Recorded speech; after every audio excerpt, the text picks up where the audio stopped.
This should be the new episode of By the Numbers League of Legends Edition. As always, sponsored by Alphadraft, which, if you're lucky and you live in a place that has like freedom and kind of what they call like free law, like just the way things should be, then you can play there and you can win money. If you go there and you find out that like you can't play for some reason, like it says you're prohibited, then I would suggest, I mean, there's a lot of options you can go. You could like write to your councilman. You could get like a milk bottle and you fill it with petrol like to this point, and then you get like a rag and make sure you put the rag in properly, and then all you need is like some sort of fire. And then I'm not going to say where you go, but that can also be an option. Okay, there's many ways you can protest these things. Okay, so I prefer to think of it as, you can play in the regions where you can actually acquire visas for professional gamers to play, whereas other regions that don't have that same freedom, you might also be blocked from Alphadraft, blocked from the LCS, blocked from Alphadraft. It all, makes a lot of sense. But just to clarify the analogy, Reginald had nothing to do with Alphadraft getting blocked. Anyway, we're into the show now. So I'm the usual host, Thorin, my co-host here, MonteCristo. So let's actually start in the home of Reginald, that much beloved patriarchal figure of the NALCS. And in NALCS, we have obviously same amount of games as usual. It's like 10 games. So on day one, we start. Oh, yeah. One thing that we're taking into consideration as we do this is we'll have to obviously address the teams who don't have the people due to visa issues. So that'll be something where, in terms of Alphadraft, especially for the EU LCS, we'll probably have to update you on that. But anyway, we'll start off. The first game will be Dignitas versus Tip. Now, what is Tip's situation right now, Monty? Are they in a lot of trouble? Didn't they already have a shit lineup and now they've lost the player as well? I mean, they lost a player at least for this week. I think that a lot of what we talk about for fantasy this week is going to be difficult because of the fact that we don't know who exactly is going to be playing this week.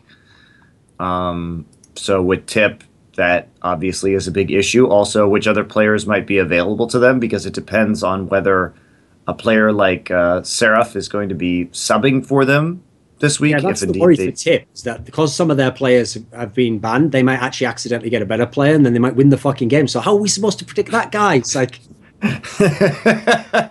we don't know. And seems like it's a bit of an old gamble at this stage. But last week, I remember you telling me that you think Dignitas, or maybe it was somebody inside, you think Dignitas is better than First Impressions or something? Well, I mean, I think they split 1-1 this past week. So did any of that get fucked by visas? No, because it turns out that their top laner was benched due to attitude issues, and now they have Billy Boss in there. Very convenient, isn't it? So, okay. Well, Billy Boss man coming through. I think still, though, they should be a pretty big favorite going up against Tip. We don't have any of the contests up yet, so it's hard to see exactly what the value could be there in terms of their particular players. I mean, presumably the contest will be up tomorrow. Yes, presumably it will be. I guess in terms of looking at particular kills, Shifter has actually been doing pretty well this season. He's in the top 6 in kills overall. So if you're going to take somebody from Dignitas, probably Shifter and Apollo are your best bets, because they're relatively high in the kill scores on the kill table right now, as it stands. So I think those guys are probably going to be pretty decent pickups if you want to pick for Dignitas.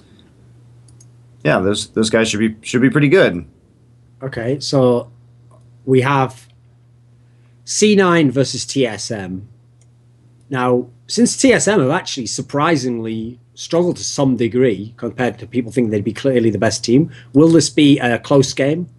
I mean, I, again, don't know who is going to be starting for this roster, right? If you... Bjergsen hasn't had the most kills this season. Actually, Doublelift and Hanser have been above him in terms of kills. But until we know who's starting for C9, because their performance has been so drastically different with High versus Bunny, it's really hard to predict this one. If High is starting, maybe Cloud9 has a shot of beating TSM because they've been rather sloppy. But there's not really a very good player to pick on Cloud9. I mean, Jensen has the most kills, but even then it's kind of not... I mean, he's still outside of the top 10, so he's still not looking at a lot of fantasy points. So if if they're playing Bunny, maybe you could take a look at Double Lift.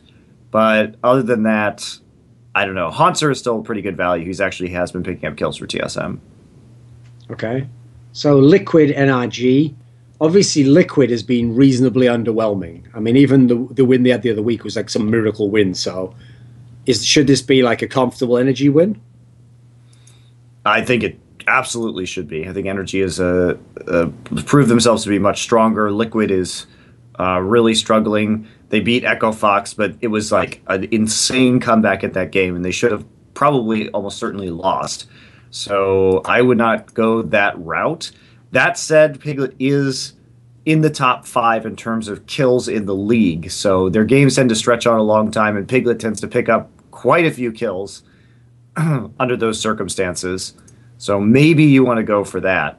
But I think they're better players, and also with Energy winning quite a lot of the time, it's really not the best, I think, to be picking up some of those players. Energy also has had relatively low kill games so far. Alltech has the most, but even, players like Impact that people think about who are doing really well, part of it was affected by the fact that they only had one game last week, but still they're not too huge when it comes to fantasy points. Okay, so CLG versus Echo Fox. Obviously, Echo Fox won't have Froggen, and maybe even I think there's other players as well right now that won't be in the lineup. Was it actually 3 players from their lineup? Something crazy like that, right? No, they only have 2 foreign players, KFO and Froggen. I think somewhere it said they had some issue with Hard because he's Canadian. Oh, really? Yeah. Wow. Okay. So anyway, regardless, they already were not really a great team as it was. So should this just cripple them entirely? I suppose they were using Grignay for last week. They were using Golden Glue, Grignay, and Solo. So yeah, I guess they must have had issues with Hard too. Again, it just depends on whether these players are going to be back or not. You have to imagine that without that, Echo Fox is going to be probably in a lot of trouble. I mean, CLG's been pretty decent, right? They have been, and also here's surprising. They've got an all-American lineup, so well, except for Huhi, but yes. Okay, sure. Huhi also has been number 2 behind Wild Turtle in kills this season, so he's actually been putting together a hell of a lot of fantasy points, and Stixay is up there close to the top 2. If I were picking in this NA contest, I would say Huhi is probably going to be an undervalued pick in this matchup, especially with probably some of the subs coming in. And then the last game of day 1 is Immortals versus Renegades. Now, Immortals should beat Renegades here, not least since Renegades don't have star AD carry freeze. He actually will probably be back this week, but okay. TBD. We will find out. But yes, even with freeze back, I'd have to say that Immortals, huge favorites. Immortals also, not only have they been winning all the time, but unlike back when C9 used to win all the time, they actually put up pretty big stats. I mean, Wild Turtle is number 1 in terms of kills, Adrian is number 1 in terms of assists, and Pobelter is number 4 in kills. So we're talking about quite a few fantasy points here for these guys, and they should be a pretty good bet. Probably going to be very expensive. So are they a good lock then to be like the mid laner and the AD carry or whatever, like the star players of the fantasy? Yeah, mid support and AD are probably going to be quite expensive for these guys, but I think that they'll also be probably pretty good pickups. It's also worth mentioning that Renegades, at the very least, we have the longest average game time in the league, so there's a possibility this game goes pretty long, too. Well, you had to be good at something. Turns out it's fantasy eSports. So, okay. So, here's the thing. On day 1, then, which do you think is the best matchup to bet, like, more than one side, or which is just the best one overall? For which? I'm sorry. I mean, there's 5 matchups. Which ones do you think are the best? It's probably C9 TSM, right? Well, what do you mean best for fantasy points? I mean, that's the one. Depends on who's running in the C9. It can go late and have lots of kills on both sides. Yeah, CLG versus Echo Fox might be pretty high kill too, and Liquid also has a very high average game time. So if they're able to drag it out against Energy, that could be another one. I think Energy will win in the end, but Liquid has a chance to really prolong that game because they tend to pick compositions that turtle really well and that are hard to close out against. So I could see Liquid actually taking that to a really long game and then eventually losing. But Energy still having quite a few fantasy points as a result. If you had to for the first day, pick like who would be like your most valuable fantasy point player? Presumably some of them Immortals. Maybe. So who would it be? Who would you plump for? As like this is the must-get guy.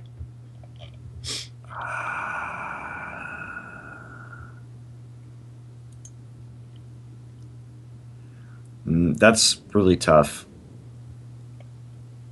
I'd say honestly maybe Huhi or Stixay, because I think they're pretty guaranteed to win that Echo Fox game.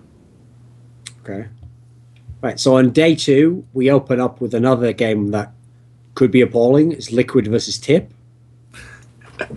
I think this is where you pick Piglet. I think day 2 is where you go nuts for Piglet. Piglet has been probably the only performer so far on Team Liquid, and he is still a huge fantasy player, so going for him might be pretty good. Dardoch also underappreciated. He hasn't played all the games. In fact, he's only played 3, but he's still really high up there when it comes to kills for a jungler. So Dardoch and Piglet might be good pickups here. The reason why I always thought Piglet was such a good fantasy point player is because, first of all, he's an AD carry, so you have to take time to like cycle up anyway. And then his teams have historically in NALCS never been able to close games. So that's ideal. You're just getting your AD carry towards the late game and then he kills people. So it's great for fantasy points. It is. And it's just the way Liquid's been playing is this very long, drawn-out turtle-style strategy. So NRG versus TSM. Is this a good matchup? Sounds like it on paper. Hopefully. Again, it depends on how TSM does. They're playing Cloud9 Energy this week. This should be a better test for them than what we've seen so far. I mean, they are 2-2, so 50% record right now. I think Energy should pretty comfortably win this game. Energy and Immortals have looked much better than any other team in the NALCS right now. But if there is going to be an upset, you want to go with Double Lift again. Energy has not been great in terms of fantasy points, so I might stay away from this game entirely. Okay, because the concern is if Energy wins, then maybe it'll be too clean. Well, it's not that Energy has not been exactly clean. It's just that they don't die very much, or they don't get a lot of kills. They play around objectives, but it's not like it's very clean and accelerated. It's more that they're sort of risk-averse as a team. Okay. So Dignitas C9, this one has good matchup written all over it, right? For fantasy, sure. And again, it just depends on... We need to wait for the announcement to see whether High or Bunny is playing. I think Dignitas actually has a pretty good shot at this game. And Shifter is the one who actually has been, despite what he used to play like, has actually been much more aggressive this season and picking up a lot of their kills. Okay, Echo Fox Immortals. This should obviously be a massive whitewash. Yes, it should be. Immortals might put up... The thing about Immortals is even when they win quickly, they still get a lot of points. So the Immortals this weekend could have high value overall. And again, Wild Turtle, Adrian, these guys, the ones you want to look at for sure. So for CLG Renegades, it's really important to know what you would do if Freeze is there and what you do if Freeze isn't there. Yeah, I think Freeze would be a good pick if he's going to be playing this weekend in this particular match. He's the highest fantasy point total player on Renegades still, in spite of missing all of last weekend. He has the most kills on the team. So Renegades is also generally a pretty good pick as your team in fantasy because we are very good at getting Baron and very bad at closing games. So there tend to be multiple Barons and like racking up a lot of objective-based points. I think this game could go either way, probably slightly tipped to CLG, depending on if Freeze is playing or not. So is CLG Renegades your favorite of these 5? I don't know if that's going to be like a big drag them out game, right? I think Energy versus TSM could actually have a lot of fantasy points in it if TSM wins. Also, Liquid versus TIP, I just think is going to have a lot of kills. Okay. So in EULCS, first of all, they have like a Thorin swag jar for day 1, so there's that competition you can enter. But in terms of the matchups, okay, let's have a look. So we start off with Giants versus Splice. And so obviously Splice have been a bit underwhelming so far, but it's not like Giants is amazing. So what do you make of this matchup? Oh God, I think it's just. I don't think it's going to be. I think it's hard to call, number one, just because of how these teams have been doing so far, as you mentioned. And oh my, I don't really know what to think about this matchup or who I think is going to actually pull it through, because both these guys are sitting at 1-3 and 0-4. Giants obviously having some pretty significant issues. Taking a look at statistics in the league, I mean, these guys are so far down. Adra is the highest kill player on either of these teams, followed by Senkux. So maybe you go for Senkux here if you think that Splice is going to win, and maybe Adra if Giants is going to win, but they've all been playing pretty poorly. I think I'd slightly tip Splice to take the match, so maybe you go for Senkux and hope he goes off. And Senkux right now is pretty cheap. He's 7,800, so as a mid laner, it's not bad. Okay. Then we have Origin versus Roccat. So wasn't there a player in Roccat? Oh, Edward, right? Edward has had to go home to Armenia, if that's indeed where he still lives. So I imagine you would have tipped Origin to win the game anyway, but does this make it more one-sided? Yes, it is.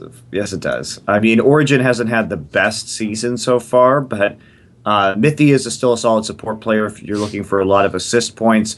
Sven from Origin, formerly known as Niels, is actually number 2 behind Forgiven in terms of kills. Forgiven is obviously the huge fantasy point player for H2K, and he should be probably taken at all costs. Now, he's very expensive, but he does put up the numbers. I mean, his fantasy points are absolutely ridiculous. He has 20 kills and 1 death and 16 assists so far this season. So he is, 81% kill contribution rate. So he's always there with the team. He's doing a hell of a lot of work so far. And obviously dying very rarely is very key for the points. One death in 2 weeks. So yes, he doesn't get points subtracted for his death. He's out there putting up the highest number of kills for any player, much less an 80 carry. So yeah, this guy, super good, probably will beat Vitality. Definitely want to pick him, especially because Sven is number 2, but he has a lot more deaths, so he's getting a lot of fantasy points subtracted.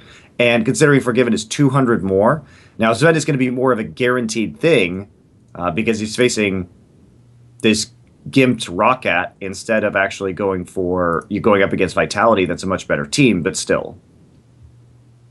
And I'm sure I read something crazy, like that instead of Edward, they're using Extinct as the sub, who is like a former mid laner and top laner. So if that's actually true, I mean, I'd be going all in on Origin to win that particular game.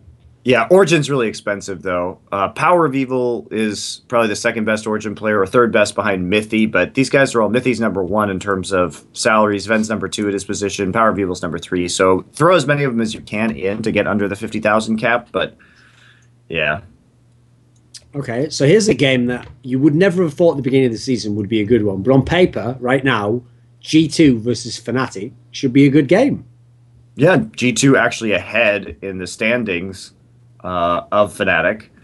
Now, worth mentioning that G2, their schedule has consisted of Elements, who is surprisingly also 3-1, but a team that we would have thought is weaker, Elements, Roccat, Giants, and H2K. Now, they lost to H2K and they beat everybody else, but I think that G2 has had a really soft season so far. They've looked, pretty good. Perks actually is in the top 5 when it comes to kills overall, and Emperor is in the top 10. And so these guys have gotten quite a few points. Also worth noticing that Trick, the Korean jungler for G2, is number 2 behind, actually surprisingly, Sprattle from Elements for assists.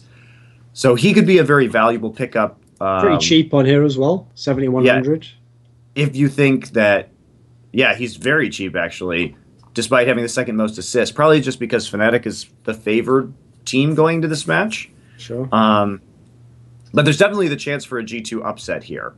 And if you think that's going to happen, Trick and Perks are going to be super good. Perks is also really cheap. If G2 wins here, you could get a lot of points for not very much money. So, Unicorns of Love versus Elements. The first thing is obviously that there will be no Diamond Procs, and he was actually a big part of the revival of this, well, this brand new version of Unicorns of Love. Yeah, Does that make this a closer game potentially?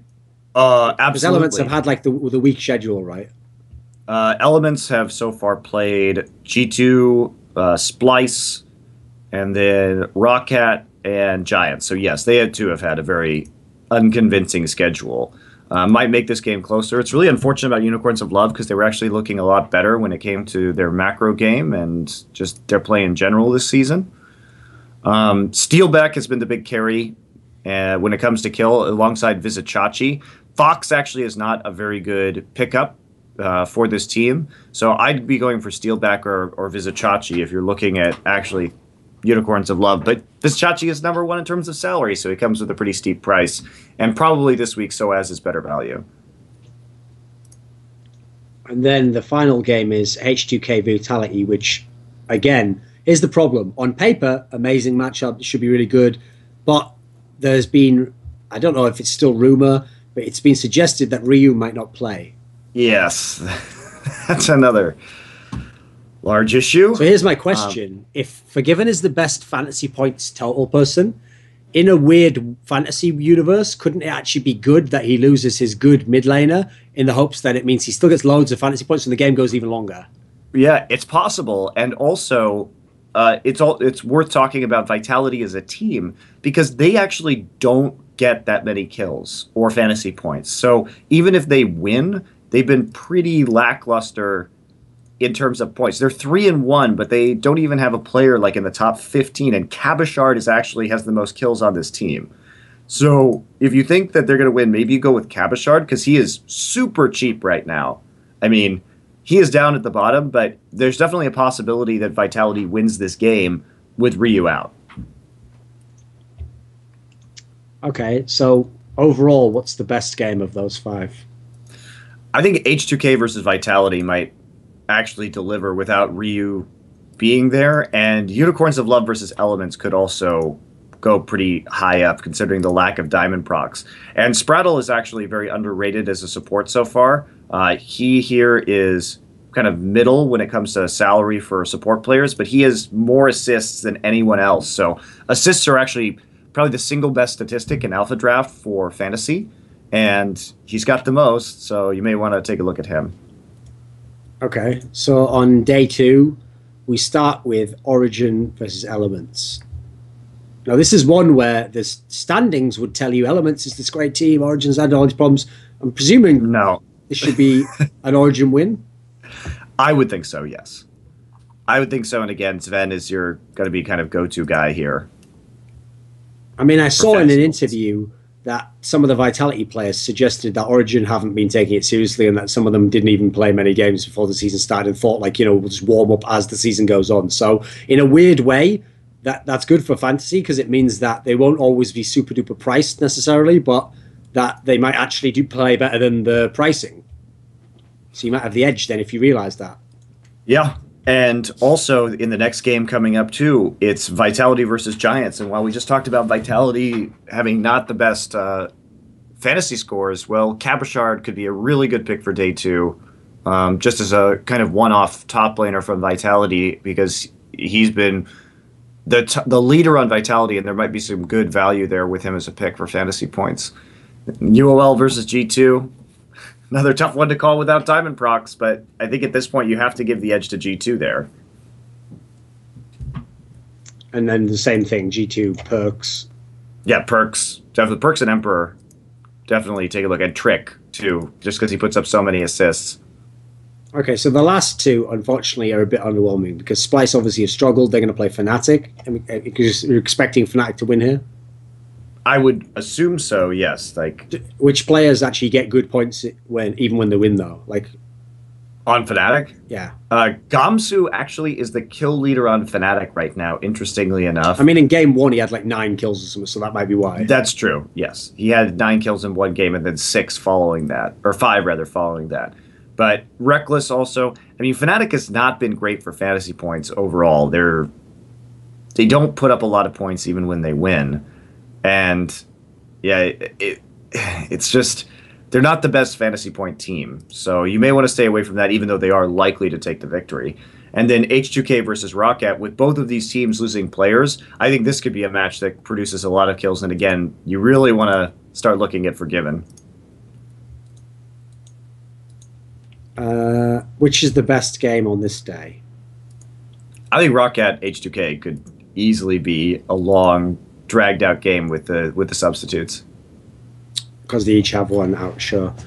What did you actually think of Roccat before they lost Edward? I mean, technically at the moment it's listed as only for a week, but we'll have to see what happens with that. What did you think of them when they had him?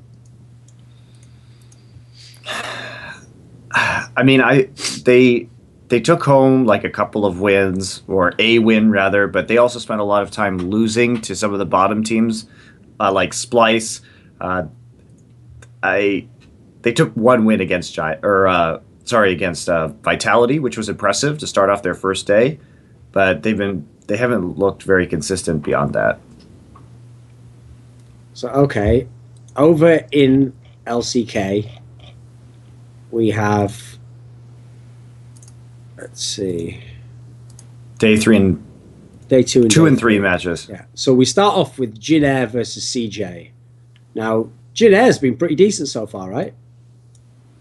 They've been surprisingly good, but they're kind of like a fantasy point dream right now, because they also went to 3 games against Africa last week and played some sloppy, longer games.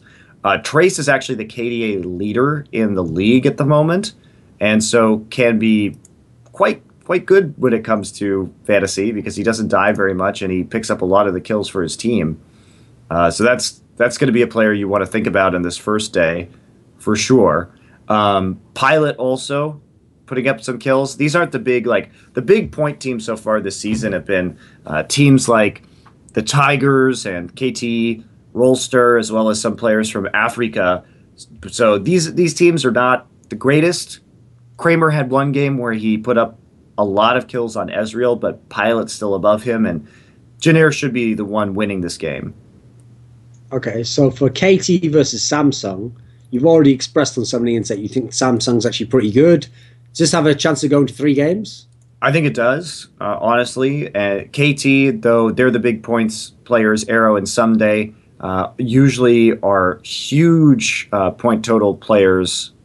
But if you're looking at a Samsung win, which I don't think is going to happen, there may be some good stuff for Crown here, because he's relatively cheap and he's the point leader on Samsung right now. So maybe you can take Crown and hope for an outside chance of 3 games that he carries one. Okay. What about Core JJ?